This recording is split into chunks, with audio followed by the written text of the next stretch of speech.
ሰላም ጤና ይስጥልን የተከበራችሁና የተወደዳችሁ የቻናሌ ቤተሰቦች እንደምን አላችሁልኝ? ሰላም ለእናንተ ይሁን። በያላችሁበት ሰላም ጤና ፍቅር እንድትሆኑ እመኝላችኋለሁ። እጅግ የተከበራችሁና የተወደዳችሁ የቻናሌ ተከታታዮች ሰበር ዜናዎችን ይዤላችሁ መጥቻለሁ። አዳዲስ መረጃዎች በእጄ ላይ ይገኛሉ። እስከ ዝግጅቴ ፍጻሜ ድረስ አብራችሁን ከቆያችሁ በርካታ መረጃዎችን የምታዳምጡ ይሆናል። ነገር ግን የተከበራችሁና የተወደዳችሁ የቻናሌ ተከታታዮች እንደተለመደው ይሄን ቪዲዮ ላይክ አድርጋችሁ መጀመራችሁን አትርሱ። አዳዲስ መረጃዎችን በመለቅበት ጊዜ ፈጥነው ለእናንተ እንዲደርሷችሁ የደወል ምልክቷን በመጫን ቤተሰብ እንዲሆኑ ነው በአክብሮት መጋብዘው። እንግዲህ የመካከለኛው ምስራቅ ሁኔታ በጣም እስካሁን ድረስ በታሪካችን ባልታየ ሁኔታ ፍጥጫው ቀጥሏል። የአሜሪካና የኢራን ወታደሮች በሆርሙዝ አካባቢ ተፋጠው ነው የሚገኙት። እንደሚታወቀው አሜሪካ የኢራንን ወደቦች በአጠቃላይ ከባ ነው የምትገኘው። ኢራን በበኩሏ የሆርሙዝ ሰርጥን ዘግታ ነው የምትገኘው። ስለዚህ ሁለቱ ወታደሮች ተፋጠው ምናልባትም ኢንሲደንት በአንድ ደቂቃ ውስጥ በሚፈጸም ጥቃት ወደ ለየለት ጦርነት ይገባል እየተባለ የሚጠበቅበት ጊዜ ነው ያለ። እንግዲህ በእንዲህ እንዳለ ነው የአሜሪካው ፕሬዚዳንት ዶናልድ ትራምፕ ማምሻቸውን አንድ ሰበር ዜና ያስደመጡን ትሩዝ በተባለ ሚዲያቸው በኩል ቀርበው ፖስት እንዳደረጉት ከሆነ ያሉት ምንድነው? በህንድ ውቅያኖስ አካባቢ የሚገኝ የኢራን መርከብ በቁጥጥር ስር ውሏልኝ። ኢራን ይሄን መርከብ የምትጠቀምበት ነዳጆችን ወደ ተለያዩ አካባቢዎች በድብቅ ማዕቀብን ጥሳ የምትልክበት ነበረ። እሱን ሁለተኛው መሆኑ ነው። እንግዲህ የአሜሪካ ባህር ኃይል በቁጥጥር ስር አውሎታል። ይሄ መርከብ በቁጥጥር ስር የዋለው ማጀስቲ ኤክስ የተባለ መርከብ ነው። እንግዲህ ይሄንን መርከብ በቁጥጥር ስር ያለው በህንድ ውቅያኖስ አቅራቢያ ሲሆን በውስጡ ምን እንዳለ ገና የተነገረ ነገር የለም። ነገር ግን የአሜሪካው ፕሬዚዳንት ዶናልድ ትራምፕ ይሄ መሆኑን አረጋግጠዋል ማለት ነው። በሌላ በኩል የአሜሪካ ፕሬዚዳንት ዶናልድ ትራምፕ ትዕዛዝ መስጠታቸውንም አስታውቀዋልኝ። ፕሬዚዳንት ዶናልድ ትራምፕ እንደተናገሩት ከሆነ ከዚህ በኋላ በኢራን የሚመሩና ወይም የኢራን የባህር ኃይል የሆኑትና ፈንጅና እነዚህ ፈንጅ የሚያጠምዱትን በሆርሙዝ አካባቢ መርከቦችንና ጀልባዎችን እንዲያሰጥሙ ለባህር ኃይሉና ለአየር ኃይሉ ትዕዛዝ ማስተላለፋቸውን ተናግረዋል። እንግዲህ ይሄ ከመቼ እንደተጀመረ ባይታወቅም ኢራን ቆይታለች ይህን እያደረገች ነው ከተባለ። ነገር ግን አሁን ለምንድን ነው የሚል ጥያቄ እያስነሳ ይገኛልኝ። የአሜሪካ ባህር ኃይል እንግዲህ ከዚህ በኋላ ማለት ነው የኢራንን መርከቦችንና ጀልባዎች በዛ አካባቢ ጥቃት ይጀምራል ማለት ነው። ትዕዛዝ ሰጥቻለሁ እንዲተኩሱና እንዲገሏቸው ነው ያሉትኝ። ይሄ ደግሞ በጣም ስትሮንግ የሆነ ስቴትመንት ነው። ኦልሬዲ ሁለት የኢራን መርከቦች አሁን በአሜሪካ ቁጥጥር ስር ይውላሉ ማለት ነው። ባለፈው አንድ ቁጥጥር ስር ውላ ነበረ፣ በቁጥጥር ስር ውላ ነበር። አሁን ይሄ ሁለተኛው ነው ማለት ነው የአሜሪካ። በተጨማሪም የተከበራችሁና የተወደዳችሁ የቻናሌ ተከታታዮች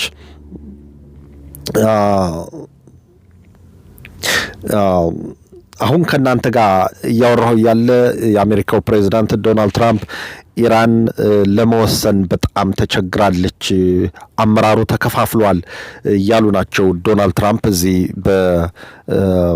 እንትናቸው እያየሁት ነው በትሩዝ ሚዲያቸውና ነገሮች ሁሉ እየተቀያየሩ በየደቂቃው እየተቀያየሩ ነው የሚመጡት። ይህ በእንዲህ እንዳለ ሌላው መረጃ የተከበራችሁና የተወደዳችሁ የቻናሌ ተከታታዮች የእንግሊዝና የፈረንሳይ መንግስት 30 ሀገራትን አስተባብረን የሆርሙዝ ሰርጥን እንከፍታለን ብለው ነበር። ነገር ግን እቅዳቸውና አላማቸው ግልጽ አይደለም። አሁን ከአሜሪካ ጋር ተሰልፈን ኢራንን አንወጋም ብለው ነው እንግዲህ በዚህ ደረጃ ላይ የሚገኙት። ነገር ግን አሁን ምንድነው የሚሉት ያለ የሆርሙዝ ሰርጥን እንከፍተዋለን እናስከፍተዋለን ብለው የ30 ሀገሮችን ወታደሮችን እያሰባሰቡ ይገኛሉ። ነገር ግን በዚህ ስብስብ ላይ ደግሞ አሜሪካ የለችበትም እና አሜሪካም ዘግታው ነው የምትገኝ። አሜሪካን ነው የሚያስከፍቱት፣ ኢራንን ነው የሚያስከፍቱት። እስካሁን ድረስ ግልጽ ያለ ነገር የለም። እንደሚታወቀው ዶናልድ ትራምፕ በጣም ከተበሳጩባቸው ሀገራት መካከል ፈረንሳይና እንግሊዝ ቀዳሚዎቹ ናቸው። በዚህ ጦርነት አንሳተፍም በማለታቸው ማለት ነው። ስለዚህ የእንግሊዝና የፈረንሳይ መንግስት ከ30 በላይ የሚሆኑ ሀገራትን በማሰባሰብ የሆርሙዝ ሰርጥን እናስከፍተዋለን ያሉት። ነገር ግን እናስከፍተዋለን የሚሉት ጦርነቱ አሜሪካና ኢራን ከታረቁ በኋላ ነውና አሜሪካና ኢራን ከታረቁ በኋላ ምን የሚከፈት ነገር አለ? ፈረንሳይና እንግሊዝ በዛን ወቅት የተከፈተ በርን እንዴት አድርገው ነው የሚያስከፍቱት የሚለው ነገር ይሄ በጣም እስካሁን ጥያቄ እንቆቅልሽ የሆነ ጉዳይ ነው እና እንግሊዝና ፈረንሳይ በአሁኑ ሰዓት በዚህ ጉዳይ ላይ ነው የሚገኙት። በሌላ በኩል የፈረንሳይ መንግስት አሁንም ከአሜሪካና ከእስራኤል ጋር ያለው ቅራኔ እየጨመረ የሄደበት ሁኔታ ነው ያለ ማለት ነው። በተያያዘ ዜና የተከበራችሁና የተወደዳችሁ የቻናል ተከታታዮች ሊባኖስ እና እስራኤል በነገው ዕለት በዋሽንግተን ዲሲ ከቀኑ ወይም ከሰዓት በኋላ ልንለው እንችላለን 4 ሰዓት አካባቢ በኢትዮጵያ ሰዓት አቆጣጠር 10 ሰዓት ሲሆን ማለት ነው ድርድር ያደርጋሉ ፊት ለፊት ተገናኝተው። ነገር ግን አሁን አንድ የታወቀች የሊባኖስ ጋዜጠኛ ከተገደለች በኋላ የሊባኖስ መንግስት ማፈግፈግ እየታየበት ነው የሚገኘው።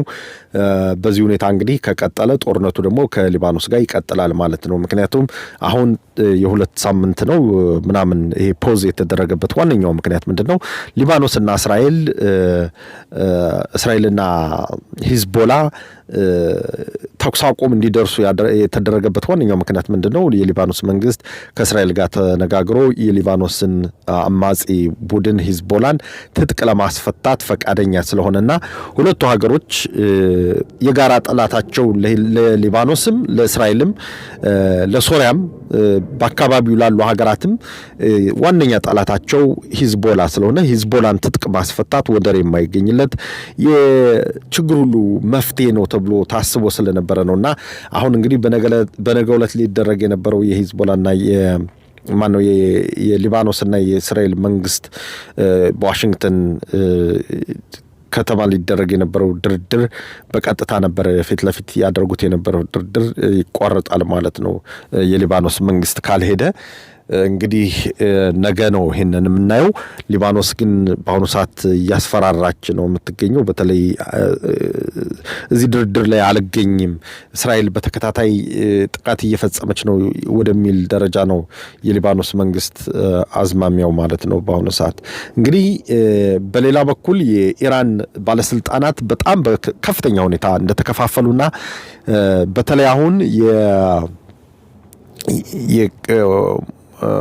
ሞጅታባ ካማናይ ሳይሆን አገሪቱን እየመራት ያለ የጦር አበጋዞች ናቸው እየተባለ ነው። በተለይ እነዚህ ለዘብተኛ የሚባሉት እንደ ፔዣንስኪ የፕሬዝዳንቱ ማሱድ ማለት ነው ፔዣንስኪ፣ እንዲሁም ደግሞ ሌሎችም አሉ አንዳንድ ለዘብተኛ የሚባሉ የውጭ ጉዳይ ሚኒስትሩ ለምሳሌ አባስ አረጋቺ እንዲሁም ሌሎችም አሉ።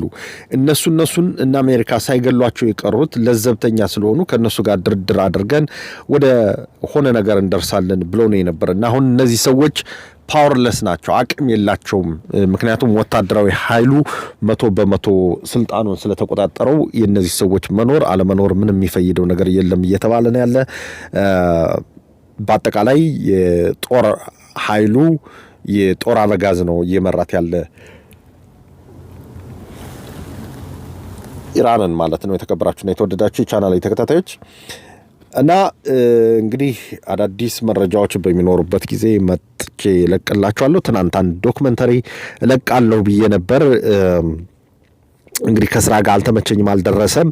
ነገር ግን ቃል ምገባላችሁ እሱን በቅርቡ ለቀዋለሁ። አክቹሊ የቴክኒክ ችግር ገጥሞኝ ነው የነበረ።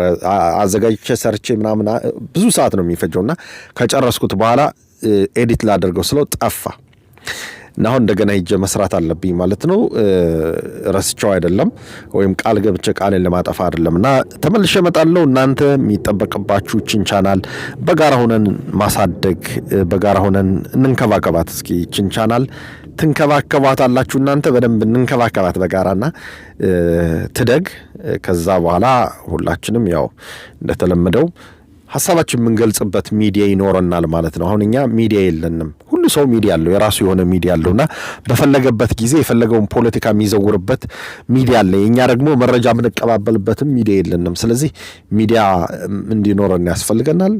በተረፈ በጣም ነው የምወዳችሁ፣ በጣም ነው የማከብራችሁ ቤተሰቦቼ። ሁሌም ኑሩልኝ። ስጠፋ ጻፍ፣ ተናገር፣ አምጣ፣ ፖስት አድርግ ምናምን የምትሏት ነገር እሷ በጣም ነው የምትመቸኝና ይኸው እንግዲህ ብቅ እያልኩኝ መረጃዎችን ወደ እናንተ እያደረስኩ መልሳለሁ። በጣም ነው ማመሰግናችሁ። እግዚአብሔር ክብር ይስጥልኝ ቤተሰብ። እንገናኛለን በሌላ ፕሮግራም ዛሬ በኋላ ላይ ተመልሼ መጥቼ ሰፋ ያለ ፕሮግራም አደርሳችኋለሁ። ነገር ግን ትኩስ መረጃዎችን ስለሆነ ዛሬ እንግዲህ እነዚህ መረጃዎችን ወደ እናንተ አደርሻለሁ። በሚቀጥለው እስክንገናኝ ድረስ ሰላም፣ ጤና፣ ፍቅር እንድትሆኑልኝ እመኝላችኋለሁ። ክብር ለእናንተ ይሁን ቤተሰቦቼ። በጣም ወርቅ ቤተሰብ ነው ያለኝና በጣም ስለእናንተ ማውራት በጣም ነው የሚገርማችሁ፣ ደስ የሚለኝ። አሁን ለምን የምታደርጉት ነገር ስለማይ ማለት ነው ያላችሁ ሞራላችሁ ምናምንና እንደዚህ ነው መሆን ያለበት። ስለዚህ ተባረኩልኝ። መልካም ቀን